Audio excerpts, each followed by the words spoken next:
ever been. And yeah, I know how bad it must hurt to see me like this, but it gets worse. Now you're out here looking like regret. Ain't too proud to beg, second chance you'll never get. And yeah, I know how bad it must hurt to see me like this, but it gets worse. Now payback's a bad bitch, and baby, I'm the baddest. You're fucking with a savage, can't have this, can't have this. And it'd be nice of me to take it easy on ya, but nah, baby, I'm sorry. I'm sorry. Baby, I'm sorry. I'm sorry. Baby, it's so bad, got me feeling so good, showing you up like you knew that I would. Baby, I'm sorry. I'm sorry. Baby, I'm sorry. I'm sorry. Feeling inspired 'cause the tables have turned. Yeah, I'm on fire and I know that it burns. Baby, fineness is the way to kill. Tell me how it feels, but it's such a bitter pill. And yeah, I know you thought you had bigger, better things, but right now this stings. 'Cause the grass is greener under me, brightest technicolor I know that you can see. And yeah, I know how bad it must hurt to see me like this, but it gets worse. Now payback's a bad bitch, and baby, I'm the baddest. You're fucking with a savage, can't have this, can't have this. And it'd be nice of me to take it easy on ya, but nah, baby, I'm sorry. I'm sorry. Baby, I'm sorry. I'm sorry. Being so bad got me feeling so good, showing you up like you knew that I would. Baby, I'm sorry. I'm sorry. Baby, I'm sorry. I'm sorry. Feeling inspired 'cause the tables have turned. Yeah, I'm on fire and I know that it burns. Talk that talk, baby. Better walk that walk, baby. If you talk that talk, baby. Better walk that. Talk that talk, baby. Better walk that walk, baby. If you talk that talk, baby. Better walk. Baby, I'm sorry.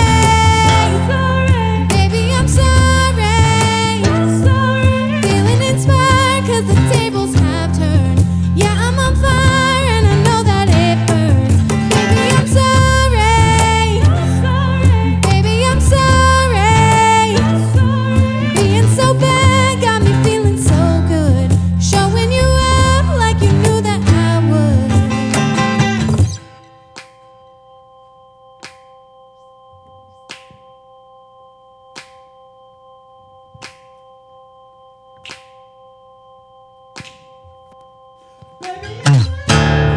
I'm not sorry. Hello, everyone. Welcome once again to the pre-recorded live show for Kindred UMC. My name is Chris Haden, and I am the pastor. Hi, I'm Courtney. I'm the Director of Community Engagement. And I'm Preston, and make no mistake and let it be known, I won't have my baby skin tomorrow because I'm getting my tattoo! Oh, man. Today's my last day with all of my skin. What are you getting? I'm getting 7 bikes from my family members. I swear to you, I usually joke when Bikes! it's literally for the joke, and then I'm like, I have to tie this into something that is meaningful. But then I thought about it, and I think the bikes thing is... You're going to feel real sorry when Tom Segura turns out to be a Bill Cosby. I won't be surprised, but I'll be upset. The bikes thing really taps into this. I'm keeping my childhood going as I grow older and not letting it die. Aww. Thing of being the odd man out with 4 sisters and always, well, I'm at a party and what are you doing at a party? Why are you being quiet? I'm at a gathering. Why are you being quiet? I'm here. Why aren't you asking questions? You're here. Why aren't you curious anymore? Why did it die? What happened?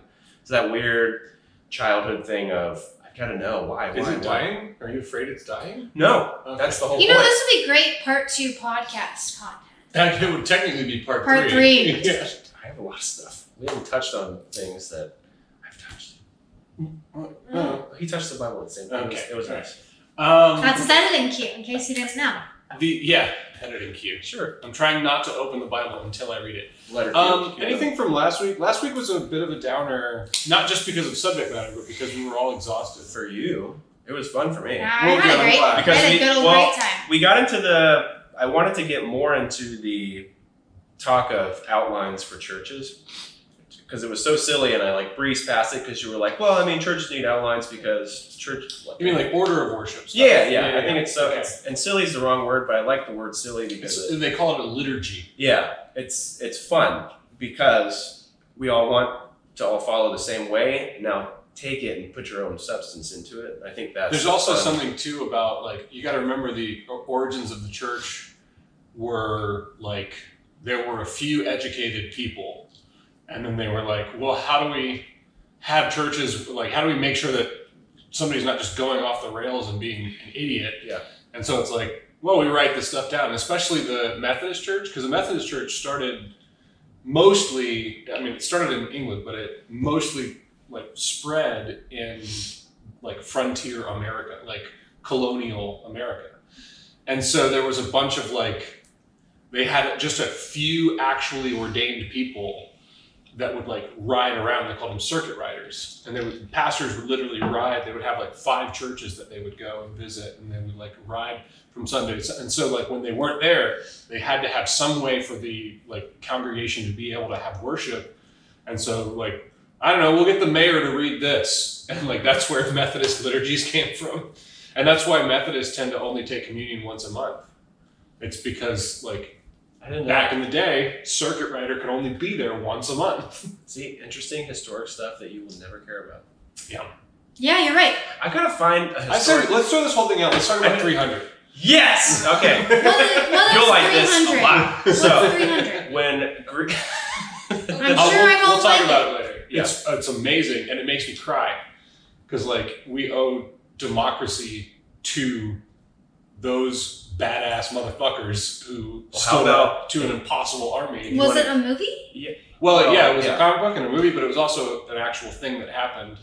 300 Spartans led an army of about, what was it, like 3,000 or 1,000 Greek soldiers against the Persian horde, which was like 200. Yeah, I was going to say 300 was just like a good number for a movie that made you think about it. I don't think it actually was. That was recorded. It was the 300 Spartans. It was his personal bodyguard. But that was how he got around the wall. But you had it on, they had Greco soldiers behind them instead of the... Yeah, they had a bunch of Greeks. Yeah. There's some other guys. They were leading an army. But they were leading an army of about 1,000 against a 250,000 person army. Yep. And like they held it for 3 days. Like it's incredible. It makes me cry every time I think about it. Here's how we tie this into you. You tie it into his Enneagramness, his little 4 thing or whatever number. The Spartans were this stronghold of democracy. Of the people have to speak. Well, Athens was, and Athens and Sparta were like the only city-states that held out against Persia. Like, and everyone else was like, all right, they're gonna kill us, so we might as well just like. But it was because part of the Persian Empire. Persian people were known. They weren't known as slaves, but it was a slave mentality culture of. The people are to their king who the king thinks they are to him, type of thing, and he would just order whoever they want. It's an empire. It's a dictatorship, basically. Yeah. The king says what it is, and that's your job is to hear and do, not to think or ask. Yeah. So the 300 point was taking your stand in your truth and going. Well, this is me. The Greek city-states had like representative democracy. It was a crazy idea, and like that's a lot of what I find in Scripture is like when you go back to the Old Testament, it's a crazy idea to put forth that this God is actually gracious. Yeah. It's actually a good lead-in because it's where we're going to start with Jonah. But like, so I'm fascinated by the crazy ideas that people come up with that change the world. Which the idea that the people should choose who leads them. Was a radical revolutionary idea that was fairly unique in Greece. Like it was the only place where that existed. And if the Persian Empire had succeeded, which they had every reason that they should have succeeded. Like they had the numbers, they had the resources, they had the engineering, they just had everything going for them. And thank God that these these Spartans and Greek soldiers like held out against an impossible army. And because they did it, and they did it twice, and because they did it, we have democracy. Like still have the idea in the world that dictators are assholes and we should topple them. Proven historic point. Yeah. And the word democracy is Greek. Yeah. Everything about it. It's pretty Greek. So let's talk about another crazy idea. And it's about this idea that a God is gracious. To your dog. That's kind of and then we're also, I don't know if the dog will get confused. So we're going to talk about the book of Jonah, and my dog is named Jonah. So he's going to just constantly be like, huh? What? Me? So I'm just going to start. We're going to read the first chapter, and then we'll talk about it. And it's a little bit of a story time. So it's like, it reads like a story. Okay. Jonah chapter 1, verse 1. Now the word of Yahweh came to Jonah, son of Amittai, saying, Go at once to Nineveh, that great city, and cry out against it, for their wickedness has come up before me. But Jonah set out to flee to Tarshish from the presence of Yahweh. He went down to Joppa and found a ship going to Tarshish. So he paid his fare and went on board to go with them to Tarshish, away from the presence of Yahweh. Okay, let's pause here because there's important historical stuff to know. One, when the word of the Lord comes to a prophet, it is, I'm going to destroy that city.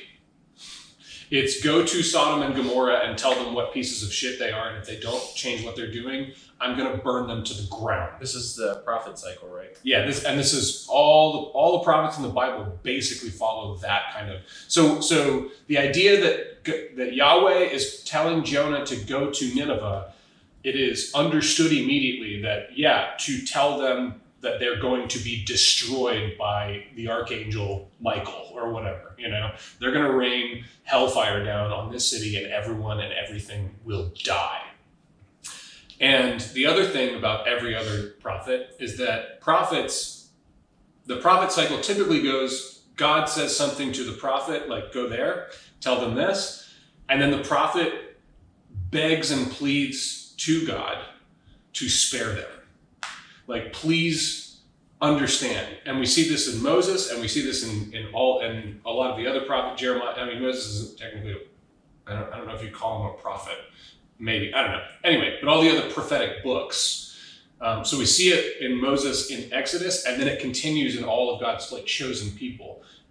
The chosen people are empathetic and compassionate for the people that are about to be destroyed, and they beg God not to.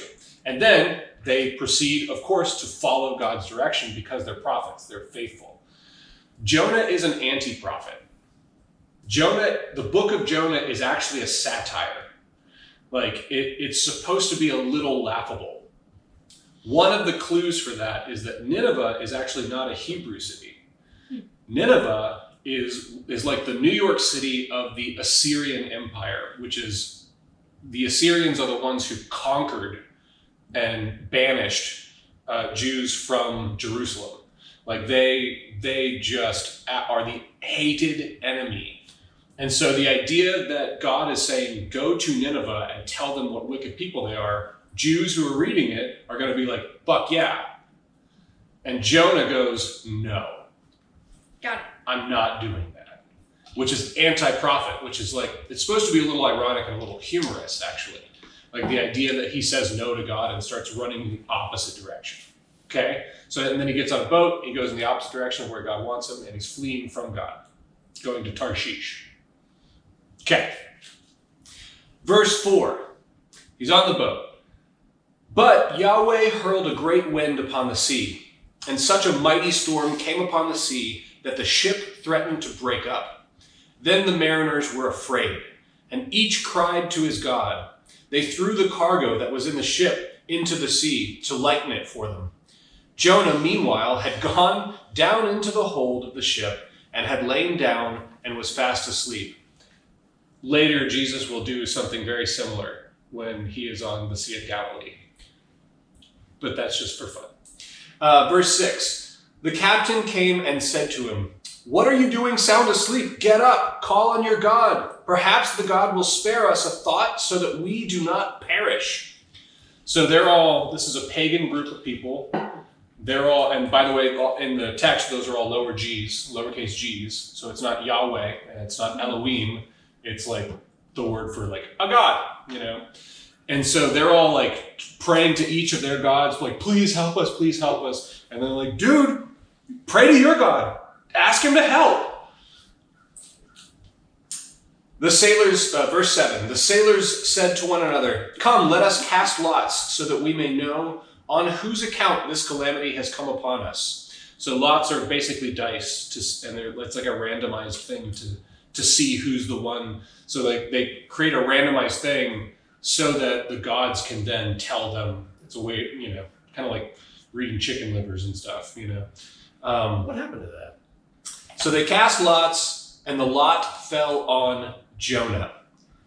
Then they said to him, "Tell us why this calamity has come upon us. What is your occupation? Where do you come from? What is your country? And of what people are you?" He says, "I am a Hebrew," he replied. "I worship Yahweh, the God of heaven, who made the sea and the dry land." That's a big deal. All of their other gods are like Jeff, the god of biscuits, and Jeff. Norma, the goddess of hairdos, and Preston, the god of bikes. That's an Eddie Izzard bit, by the way. Shout out to Eddie Izzard. No, we got all these crap gods, and then and so they've got like all of these specific gods for specific things. And then Jonah says, "I worship Yahweh," and essentially this is a phrase that will become more common later in Scripture, but essentially saying, "I worship Yahweh, the Lord of heaven and earth, the one who made your gods, the one who made the sea, the one who made the land, the one who is Lord over all. He's the God of gods." And now they're like, "Oh shit." That's the worst one to piss off. I wonder who the problem is. Yeah. So verse 10, "Then the men were even more afraid and said to him, 'What is this that you have done?' For the men knew that he was fleeing from the presence of Yahweh because he had told them so. Then they said to him, 'What shall we do to you that the sea may quiet down for us?' For the sea was growing more and more tempestuous." I love that word, tempestuous. Great word. Verse 12, "He said to them, 'Pick me up and throw me into the sea. Then the sea will quiet down for you. For I know it is because of me that this great storm has come upon you.' Nevertheless, the men rowed hard to bring the ship back to land, but they could not, for the sea grew more and more stormy against them. Then they cried out to Yahweh, 'Please, Yahweh, we pray, do not let us perish on account of this man's life. Do not make us guilty of innocent blood for you. O Yahweh, have done..." I misread the punctuation. "Do not make us guilty of innocent blood. For you, O Yahweh, have done as it pleased you." So they picked Jonah up and threw him into the sea, and the sea ceased from its raging. Then the men feared the Lord, Yahweh, even more, and they offered a sacrifice to Yahweh and made vows. But Yahweh provided a large fish to swallow up Jonah, and Jonah was in the belly of the fish 3 days and 3 nights. Oh, dang it. I'm going to have to find that again. It's a small book. It's only like 4 chapters. It's easy to pass by. It's like 13. It's near Amos. I know that. Page 1377. Yeah. So this is just one more point of like cultural kind of irony is, so Yahweh says to Jonah, "Go spread my word, go talk to Nineveh." And he says no, like presumably because Yahweh wants to destroy Nineveh, and Jonah is like, "No, I won't go, and I will not have them destroyed." Presumably. I say presumably because there's a twist coming. Then Jonah goes in the exact opposite direction, and despite his best efforts to not do anything, cannot help but convert all of these sailors to worshiping Yahweh. Yeah, sounds like Jonah was a natural evangelist. Yeah, well, kind of. Well, like despite his best efforts to the otherwise. Which again, that's why I say like this is a satire. It's meant to be humorous. This idea that this actual prophet of Yahweh would not be devout and faithful, but instead would be like, fuck you. Like, I'm not doing it. You did it. You did the thing. Yeah. And just like go in the opposite direction. And then in the middle of his complete and utter disdain and disrespect towards Yahweh, Yahweh is still with him. And like through Jonah's complete and total laziness and lack of interest in it, he's like, I don't care. Throw me over. Whatever. And through that, the sailors are like, we will worship and sacrifice to this God from now on. Like Yahweh is the Lord of Lords, you know, like there's something really funny about the way that it's written, that he can't help but convert even though he's trying not to, you know? So yeah. And like, he is a natural evangelist, much like you. And it's funny because we were right before we started recording, you were talking about your Enneagram planner. And my protein bar. Like, you can't help, but whenever you find something, you can't help but be I like, don't even mean everyone to. should try this. Everyone should try this. I don't even mean to. I like it. It's one of the reasons you're a great staff person. I think it's a form of catastrophizing. But we can talk about that later. Of what? Catastrophizing. What does that mean? Exaggerating things to a huge perspective. Like escalating them internally to a catastrophe I level. disagree. So everybody cares about it. Yeah. I disagree. That's fine. I disagree. Fair enough. I guess. As is your right. As is. So, when I love something, I want to talk about it. Well, like I my would, thing. so, correct me if I'm wrong. I would say that it goes beyond that. When I love something, I want to talk about it. When you love something, you need for other people to also pick it up and do it and love it. That's the subtle difference. I don't think it's need. So Well, I'm you gonna know, disagree with you It's on got a that. strong urging. Yeah, but I think that comes back to my Enneagram 2-ness of wanting everybody to be wanted and loved and included. And so for me, like when I'm bought into something, my way of showing people that I want them there, that I want them to come along with me, is to invite them into the things that I care about. And you are good at it. I like don't. However, sometimes there have been a couple times when I've been like, no, thank you, and you have persisted. You're like, I said no, thank you. Sometimes that happens. You could have a 6th tire. Oh, what? A 6th tire. Usually I'm a 5th tire as a donut in case one of your tires go flat and you need to get to work. Oh, yeah. You could have a 6th tire is my joke. Is that what that was? Very dry. You tried. Very dry. You tried really hard. Okay, so observations, questions, comments, concerns on the first chapter so far. I have a lot. Away from God is an obvious jest or jab. Right. Towards Yeah, it's a setup. going towards this city, which is not LA. It's not this city that everyone wants to. Well, I mean, everything's not LA now, but we're kind of in this weird. People are fleeing from LA. Yeah. Now. Like all these celebrities and like rich people are like, get the fuck out of California. That was so cool to me when I think it was GTA that did it. The new LA scene of like we can have this New York of like we left York from England and we have this New York now. When LA crumbles and comes back, is it going to be this new LA? We're going to have new buildings or a new culture or a new LA. No lie. Actually, I do have something. But okay. I think this is the first time I've ever heard this story described as a satire. Yeah.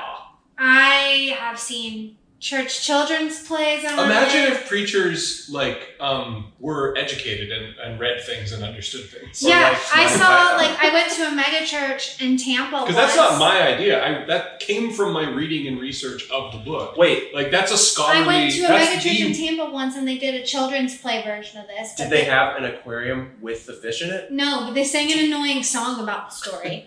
The song was like Jonah, Jonah, Jonah, Jonah, Jonah, Jonah, but it was like 5-year-olds. The dog is so happy right now. Being seen. So I've seen that, and I've heard this story preached a lot, but I was thinking about it. Never, ever, ever been told it was a satire. So tie this into the Jonah's brothers. I'm a sucker for you. Yeah, satirical talent. Actually, no, real talent. Satirical execution. I hope Bridget watches this and comes for you about it. She probably will. Because I don't have time. But the satire is this away from God. You're doing everything wrong, dude. You are a punk. Well, it's even ironic because later in the story, in the first chapter, they're like, who is this God you worship? And he's like, well, he's the God of everything. It's like, just well, then where are you going? It's this weird feeling of like, just my dad. Right.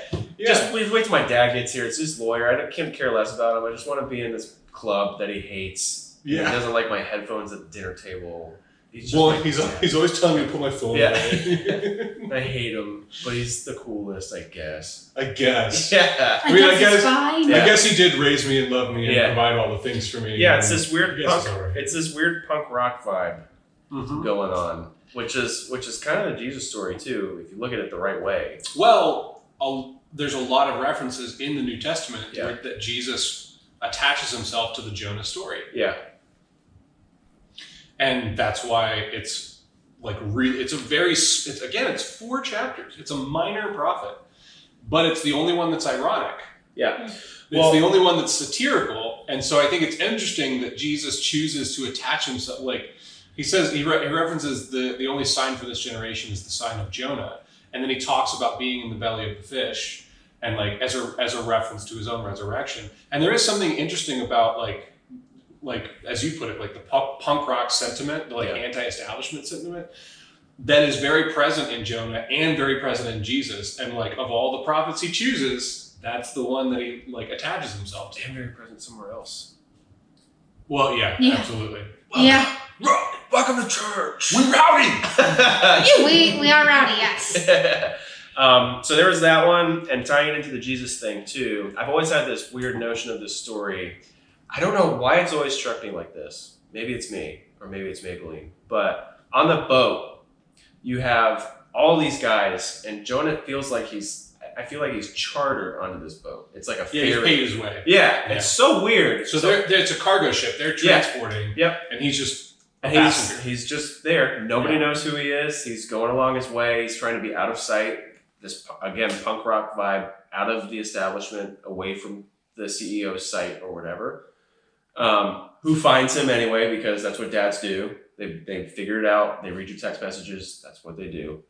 There's GPS on your phone. They figured it out. He has an app. They figured out things you forgot about. Yeah. And he's just on the front of the ship, huddled, whatever, during the storm, while everyone else in the back is freaking asleep. out. He's literally asleep. Yeah. And it's this. Like, what are you doing? It's this weird blame game of, we've all tried everything that's worked for us, and it's obviously not working. There's one person left. Let's throw lots. Well, here's the other irony is like, so why would Jonah be fast asleep in the middle of a raging storm? He's accepted. He's the problem. It's punk rock. I am the problem. I think it's also a sign of Jonah knows, it's a little bit of foreshadowing.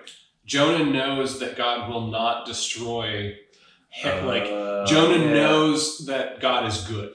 So predestination. And so he's a little bit like, he's actually not worried about the storm. Yeah. You know? And he knows exactly how to end it. Like he knows exactly what's going to happen. It's almost like this eye roll. Yeah. I like that It's a way. very funny character. Yeah. That's why it's this satirical. Yeah. It makes so much more sense thinking that this is a satirical story. I'm kind of a little mind blown that I never heard it. I should give credit to the scholar. The pivot of the story for kids is the fish. Because a man swallowed by a fish means, holy shit, there's a fish out there that can swallow me? And parents get to go, yes, there is. Now don't stray from the house or go swimming in the ocean because we will lose you to that fish. Jaws, any scary movie with fish in it. Go. It's just, that's what it is. So VBS standpoint is we make the room a fish. We put that's what we did. James S. Ackerman. Shout out to James S. Ackerman. That's the scholar that I learned about the satire from. Oh. I mean, it's not hard to see. It's so weird. There are so many topics in life, but in the Bible too, that are meant to be a learning point from be happy for a second and silly and see how crazy you're being right now. And it's the miracle of the moment. Yeah. Like you're taking yourself so seriously right now that you're not seeing the bigger picture. Well, and I would say that like about scripture, like people taking scripture so seriously. Yeah. It's like, well, yeah, but there's jokes in here. Well, a lot of that. There's like jokes and there's like sex poetry. There's like eroticism in here. There's like certainly some violence and torture and like, let's not take it so seriously. like, let's take it for what it is. I say a lot of that's mommy and daddy too. Well, I would a little control factor. I would say that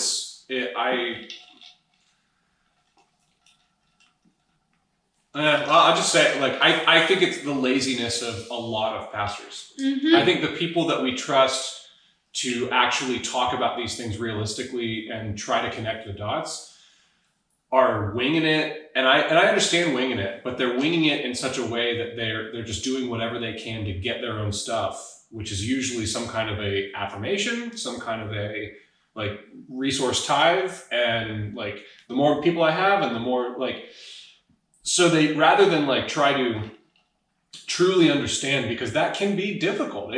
You actually have to learn and remember a lot of stuff to be able to engage in that, like that type of study.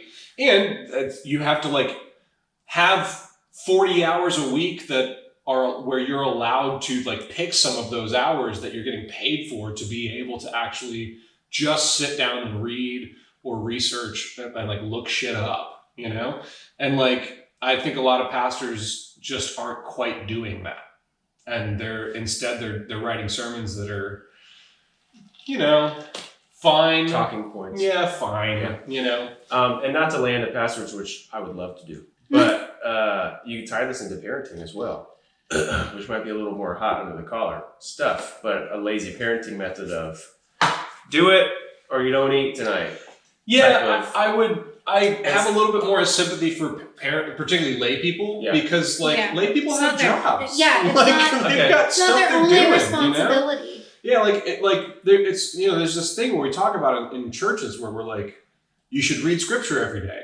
It's like, okay, that's not a bad practice to have. I'm not saying you shouldn't do that, but I am saying like, it's not nearly as helpful if when you read scripture, you're not like, you don't have the right framework and the right kind of like approach to it. Like then it can actually kind of like work against you if you. Yeah, I can tell you right now, I don't read scripture every day, but I'd rather have the conversations that we're having about it and to the frequency that we're doing it than sit there reading my Bible and be like, what the fuck is happening right now? Well, here's a punk rock point too. Reading scripture is not the physical act of reading scripture either. Say more. It can be, but I can also have a pink streak through my hair and be cool and like Guns N' Roses. Reading scripture is an application of something. Seeing something happen in the world and go, man, that reminds me of, where the hell did I hear this? And it could be a Bible story or a situation that happened that was a good feeling situation or something that you helped someone feel better about something else. Scripture being a physical word was changed in the New Testament, saying that the word became flesh. Yeah, it's a living word. Yeah. Yeah, if you're reading it and not doing anything. Yeah, it doesn't need to be Genesis. It doesn't need to be Genesis 2. So this isn't where I thought this conversation was going to go, but like here's what my kind of like routine spiritual practices are. I basically study one piece of scripture a week. And it's for this. So like this week I studied Jonah chapter 1 and that's it. I didn't like read. I'm not like reading through the Bible in a year. I don't do that because I don't find it at all edifying or helpful. What I do, and I think this is, you know, different strokes for different folks, but I think this is a helpful permission giving thing. What I do is I let the dog out in the morning and then I spend while he's barking and doing his business outside and doing his early morning stuff, I water plants and I spend some time in silence. Like I spend some time trying to and it's the first thing I do in the morning. Well, first I pee, then I brush my teeth, then we do this. Me and Jonah do this. Like Jonah the dog, not Jonah the book. And particularly, I take the book out to in the colder half of the year where you can go outside in the morning and it's like room temperature and it's not like god awful hot. I mean, we're getting there. Particularly when it's there. We're there now. The morning is awesome. I sit on the patio and while he runs around and does his stuff, and I simply spend time in silence. And that's as far as my obligation goes. Sometimes that's in actual what you would consider real prayer, where I'm help me with this. I don't know what I'm doing, or this is going, but sometimes it's just in like silent appreciation of what is, like just literally like a meditative, trying not to have like, and even that's difficult language, like just meditating, just being, allowing thoughts to pass through me rather than consume me, like just being and kind of appreciating, like, holy shit, I never thought I would be in here.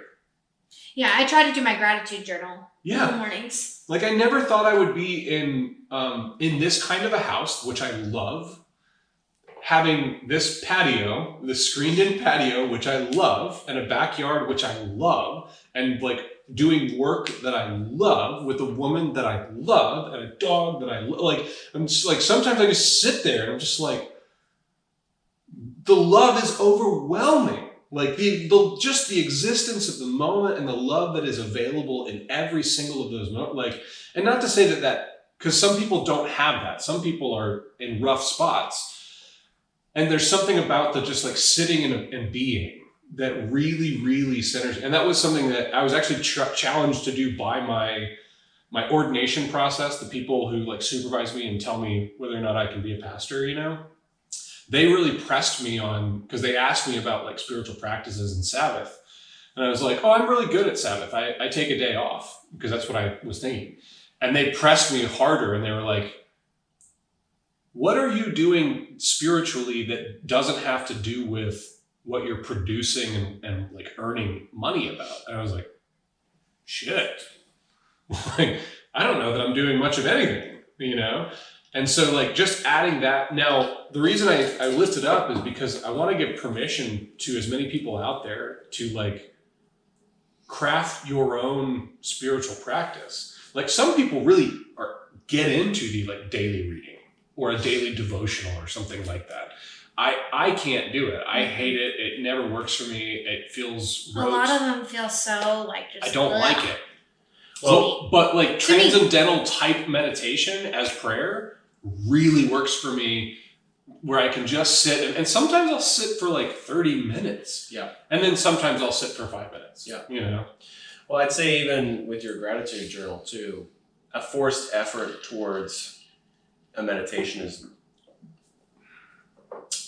it's not really the vibe that you're going for.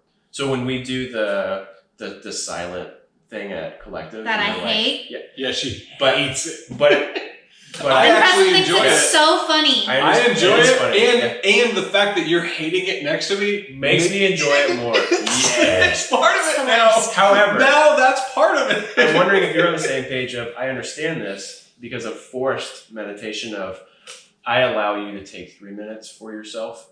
Hearing someone else say it instead of maybe you saying it or an authority figure saying it is a weird. I don't feel my version of like self meditation, like self reflection time, which is again, it roots back to my Enneagram 2-ness. I don't think about my own needs often, like throughout the day. So I carve out time in the morning to do my gratitude journal, to sit with myself and ask myself, what is it that you need from today? How can we do those things? And then I take like 2 or 3 minutes and just like write. That is me. That is my me time. And then it's an added bonus if I do things like getting my nails done or getting my hair done or going to work out, because those are things that are about me and what I need, not about what you and what you need. But forced meditation does not work for me. I'm just going to sit there and be thinking about all the things I have to do. It's really funny how I brought this up too. So I just went to Disney with my mom, and whatever you want to think it. Because that's exactly what it was. I saw Star Wars and stuff. But we had this. Can we unpack the shame that was around that for some reason? I can't stand Disney. It's the weirdest. Disney's the best place in the world. You're wrong. I disagree. I hate That's the weirdest place. But I wanted to see Star Wars, and she wanted to do it. And you have to get into an online queue to get on the new ride and stuff. And it's worth it. God. Yeah, new ride's great. But everybody online is telling you you're not going to get it. It's over. Everybody at the park is already on their phone at 7 a.m. before the park opens at 10. Yeah. I'm like, we're not getting on this ride. Let's just go get drunk. We get there. As soon as I get on the online app, boom, we're first in line. So we get it. It's all good to go. Nice. And so we get done, and I go, this is all I wanted to do today. But it's then, like 11 a.m. But then after, and I started quivering saying this, which is hard to say, but now I just get to be with you. And she goes, what? I'm like, this is all we planned to do today. She goes, what else do you want to do? I'm like, I don't care about anything else here. Who cares? I just wanted to Star Wars. I took a couple pictures. I sent them to friends who were we jealous. We can post up somewhere for all I care. Yeah. Let's go sit and people I hope watch. you went to the bar, the Star Wars bar. I did. Okay, I had a few blue bills. Yeah. No. Damn it. They've ruined it. I should have worn my Mos Eisley shirt. It's okay. Episode 8 is the best episode of Star Wars. But I'm filling in like there's no shame here. The shame is I'm at Disney as a man. But my favorite part was after we're leaving, we're going home, and I've gotten to this nice headspace now of just be in the moment and love what's going on and appreciate what you're looking at and who you're with and love who you love and listen to what they're saying and try not to say as much so you can just listen. Love who you love is love who you love. It's a weird. We can do a series on that. Yeah. Love who you love. Yeah. I've also tied myself to weird, simple statements like that too. To go. There's it's Proverbs. Yeah. That's a proverbial. It's peaceful. Maybe we'll do a series on Proverbs. It's my favorite book. That is a good book of the Proverbs Bible. 23, Yeah. man. Oh yeah. But she was just going and going this year and how this is going in our family and this and that, and I'm just here. I'm looking and I'm smiling, and she's like, "Why are you smiling?" I'm just here. She goes, "I gotta understand why you're not saying anything back." When was this? Last weekend, last Friday, yeah. Because you walked in today with like right when you walked in, you were like, I don't know, I'm just feeling it. I'm just good. Maybe it'd take a week or something to set in. But it was this, I will never understand this, and I really want to try to. And she's 20 my senior maybe, because they're young parents. But I've never understood this, staying in solace and being quiet and appreciating what's around me, and maybe I should just learn it from you. And I went, wow. She goes, yeah, I guess I just have to learn that. And Child we just become father to the mother.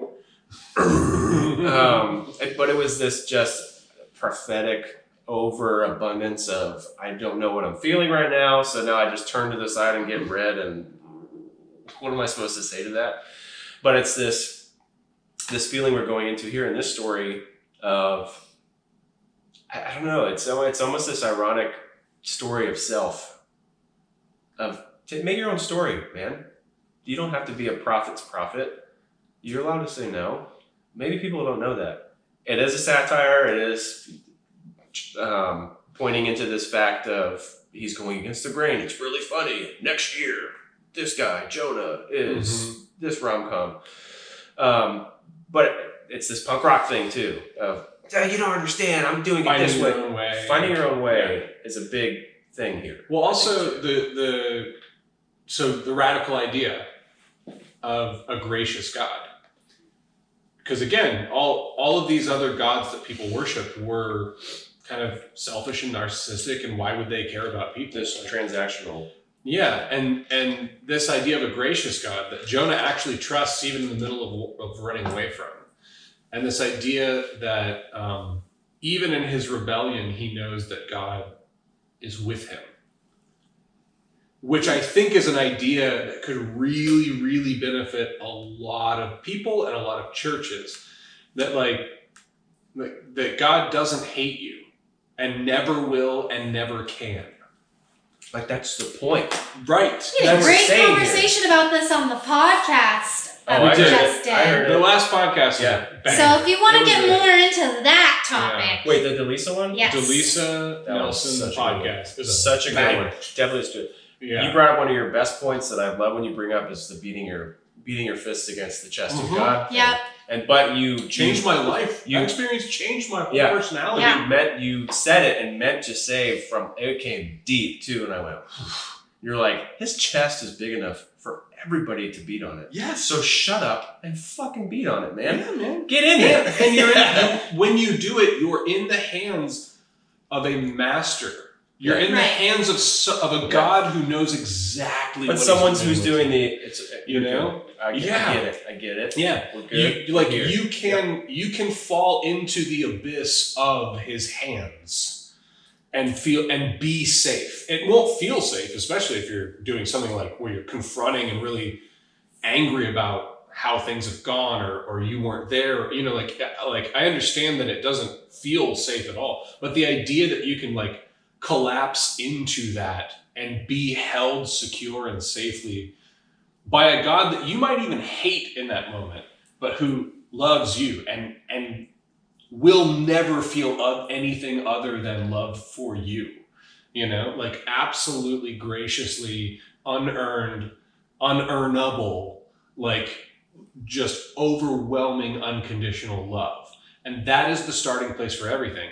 And if we're doing what we're doing to try and earn that love, it doesn't work. It can't work. That's not the way it works at all. The starting place is, no, you are loved, period. That's where we start. Now, how do you want to respond to that? You can only respond to it. You can't do anything before it. You are loved. Now, how do you want to respond to it? And there's just so many people as a result of like shitty churches that walk around with the sense and the internal feel, like that in your bones feeling. Maybe they can talk better game, but they're in their bones. What they feel is that God like hates them or is holding them over a barrel. Like an undeserved feeling of, yeah, I didn't earn it, so he obviously hates me. Yeah. There's no way I'm. And surrendering to the idea that there's nothing you can ever do. Ever do that will not make God love you. I think that's what it is. I think it's a control issue. Yeah. You are totally uncontrollably loved. And that's actually scary for a lot of people. I want to have the power to say no. It's also, I would say it's also scary to any power structures that exist. Yeah. For a church to proclaim a gospel of powerlessness, which is like, no, it doesn't matter what you do. It doesn't not to say that. It matters what you do. It does matter what you do. But in terms of God's love and grace towards you, it does not matter what you do. Yeah, this Jonah. You don't have to come to church. You don't have to tithe. You don't have to pray. None of that matters in terms of will God love me or not. And that is some of the scariest shit for anybody in power to announce to other people.